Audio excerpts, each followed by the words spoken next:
What happened when Far Zenith approached you?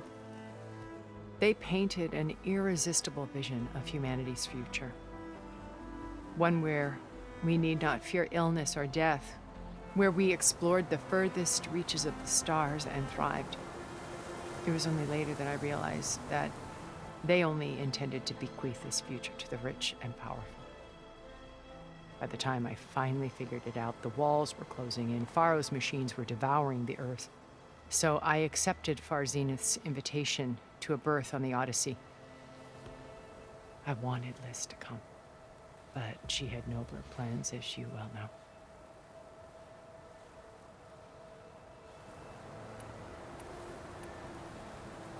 So you didn't know the other Zeniths were monsters until it was too late? I knew some of them were, certainly. It wasn't until we were off-planet that I understood the true scope of their greed. I was grateful to simply be alive, but the others became obsessed with a kind of effortless immortality. They built a colony where machines serviced their every need, where any memory or fantasy could be endlessly savored in virtual reality. It wasn't life. It was stultifying, a pampered dream state. As the decades passed, I withdrew more and more, alone yet again, but this time with eons to consider my mistakes. Now finally, having met you, I feel like I have a second chance. To do what? Help you, of course. To fulfill Liz's dream, which isn't so different from Far Zenith's original vision. A better future for humanity.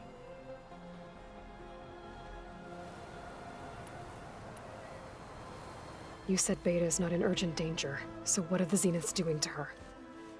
Putting her to work. Merging Hephaestus with Gaia. A difficult, time-consuming task, as I'm sure you know. They will compel her if need be. But her life is not in danger. She's the only one who can do it. Because you people made her to be nothing but a tool. Gerard's idea, not mine. They always viewed me with suspicion when I attempted any form of kindness towards her. That's why I created the Data Channel. A virtual place where we could speak in peace. So this channel you shared with Beta, none of the other Zeniths ever found out about it. Gerard believes he's the most cunning of all of us. Even after 1,000 years, he still can't imagine that I would outwit him. The channel allowed me to interact with Beta away from their mistrustful eyes. It offered us a chance to be ourselves. Until you cut off all contact. Yes, though it pained me. I was worried that our meetings would do her more harm than good. Well, she felt like you tossed her aside. I was afraid the others would find out and punish her. She may not have had the comforts of friendship anymore, but at least I ensured she was safe. I know it seems harsh, but you must believe that her well-being has always been paramount to me. Why did you make the Data Channel look like this place? I built this house as a shelter to weather any storm. A safe place. Not just for me, but for the art stored below. Cultural artifacts of incalculable value. Truly some of the greatest achievements of human civilization. And you wanted Beta to see them? Yes. Her upbringing was so cold and technical. I thought if she could experience Vermeer and Rembrandt, it would bring something else into her life. A heritage every bit as valuable as the scientific and technical data being drummed into her. I'm sorry I had to cut off contact, but I'll never regret sharing this house with her. She needed its shelter even more than I did.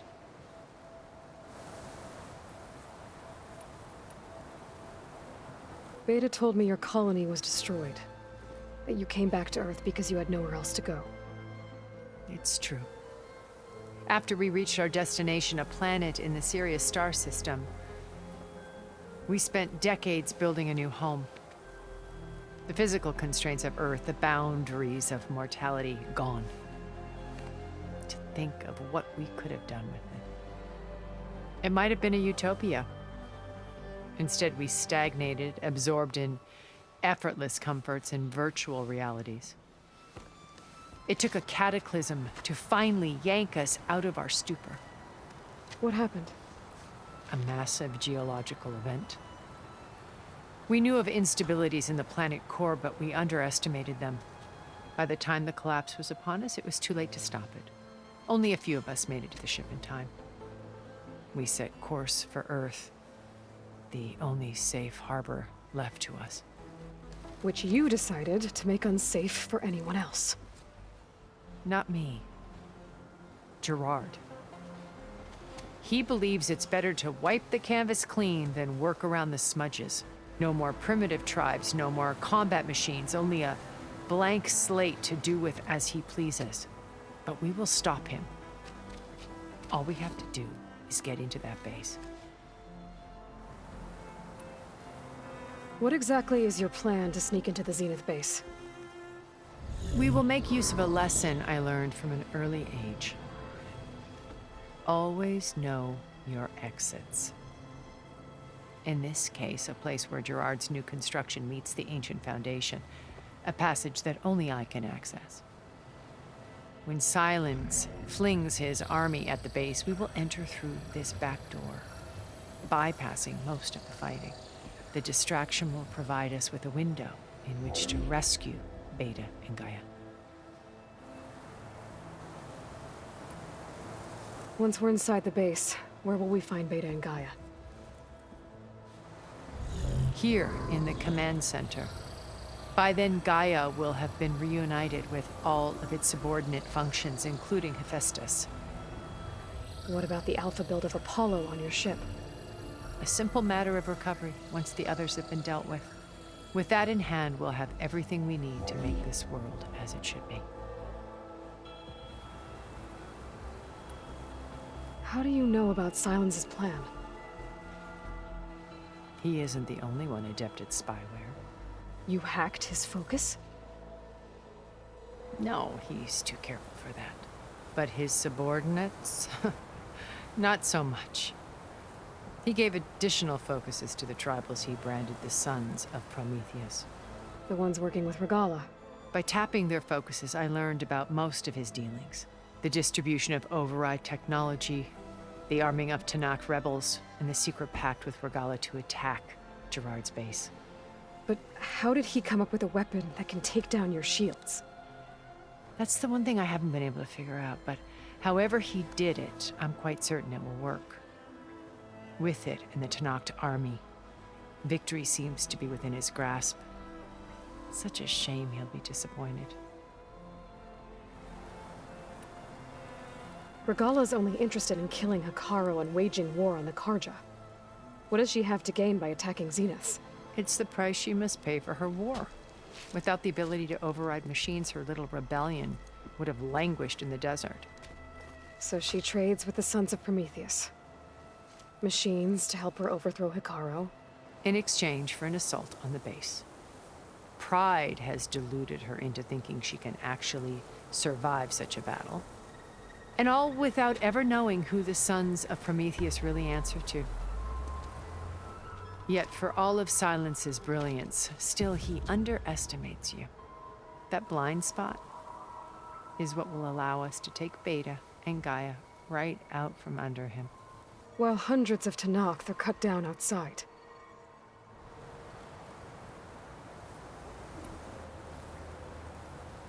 So you knew Elizabeth. What was she like? Liz was everything she was. I see in you. And more. Your ingenuity, your determination, your moral compass. You've managed to distill her greatest qualities and make them your own. I'm not asking about me. Tell me about Elizabeth. What was she really like? The honest answer is that I don't actually know. For all the time that I spent with her, she always kept a part of herself locked away. It was like that from the moment we met. So when you met Elizabeth, she was what? Distant? Aloof? Not aloof. Not exactly. It was a summit in Paris about machine learning, a touchy subject in those days, because regulatory authorities were just starting to clamp down on AIs. Liz gave the keynote address. She had already achieved great renown for her work in automated environmental reclamation.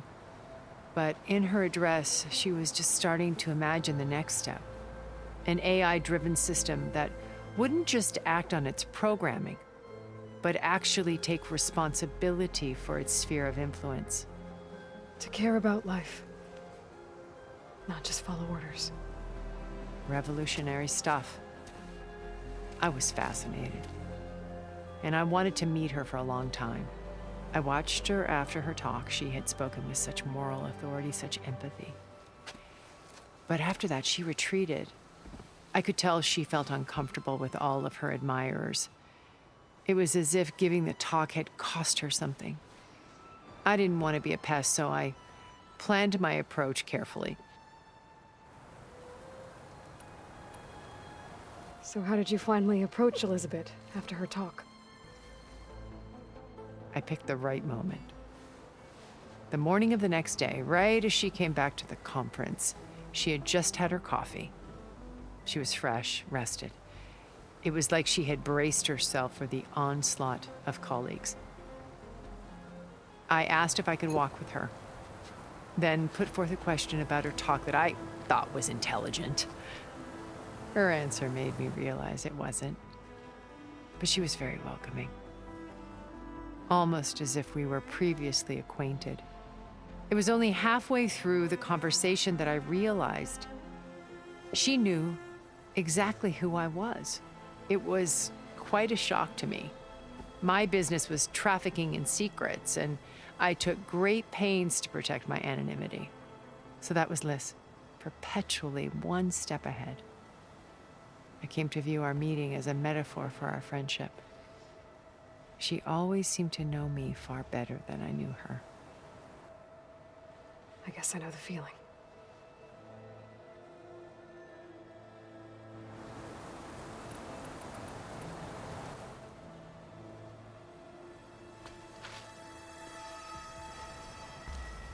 First Varl. Now Hekarro and the Tenakth. Your plan would wipe out an entire tribe. There has to be another way. We are in an admittedly desperate situation, but I assure you there isn't. Remember Zero Dawn. Elizabeth's sacrifice. Sometimes many have to die for a new world to grow. If it looks impossible, look deeper. Wait. The data channel. It still exists, doesn't it? I need you to open it. Let me talk to Beta. Impossible. We might be detected. It's worth the risk. There is another way, one where the Tenakth survive. But we won't. If the others... If you want to help, open it.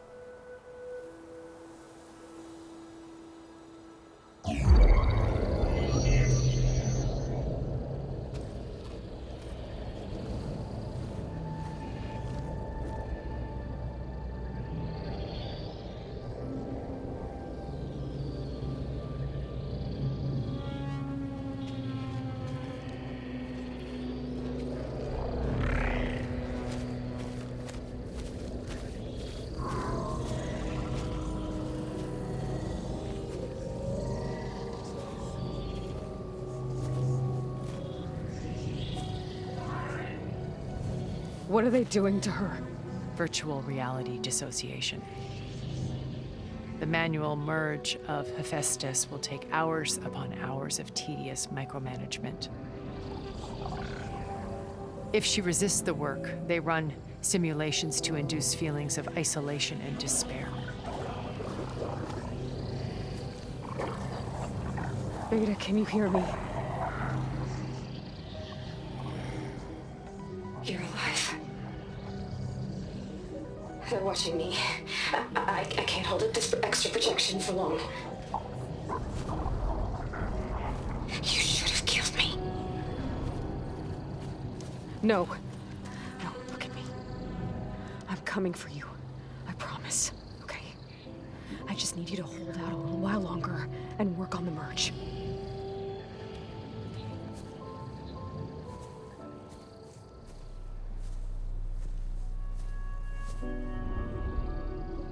Then I think it can be done.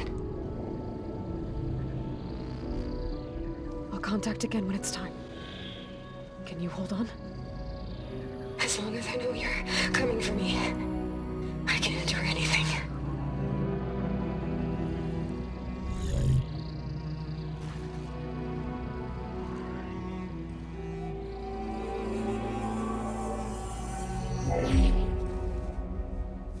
All right. I did as you asked. Now I think you need to tell me what you're planning. I'm going to take Sylens' army away. I don't need it. Only the weapon he made to penetrate your shields. And how do you propose to get it? Ask him nicely? Without Regalla and her rebels, he won't have a choice. We'll be his only option. Only option for what? What did you tell her? That is between me and my sister. Will be Sylens' only option for crashing that base. I'll tell you the rest later. But first, there are a couple of things I have to do. Oh. And what are those? Lay my friend to rest. And then I'm going to use the override that Beta gave me at Gemini to put an end to Regalla's rebellion. From the air. Wait. Since you insist on doing things your way, I know of something that will truly help you make a grand entrance with the Tenakth. The ancient Horus Titans still possess electromagnetic energy cells as part of their arsenal.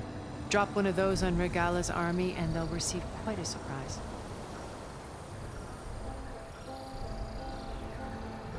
So go, do what you must. I'll come to your base if you manage to bring Sylens to the table. Not if. When.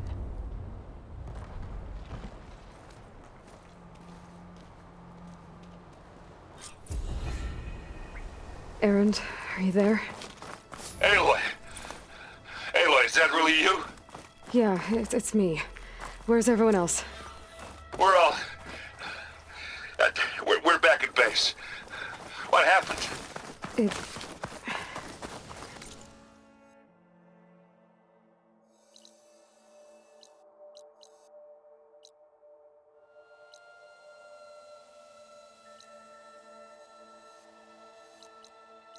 It might be easier to explain in person.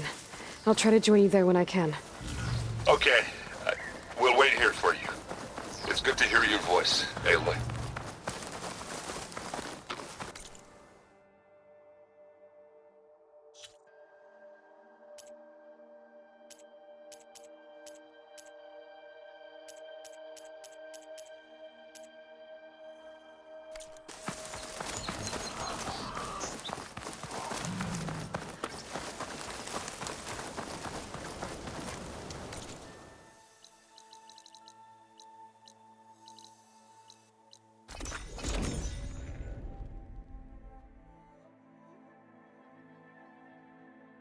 Just to let you know, I'm now patched into your focus network. Great.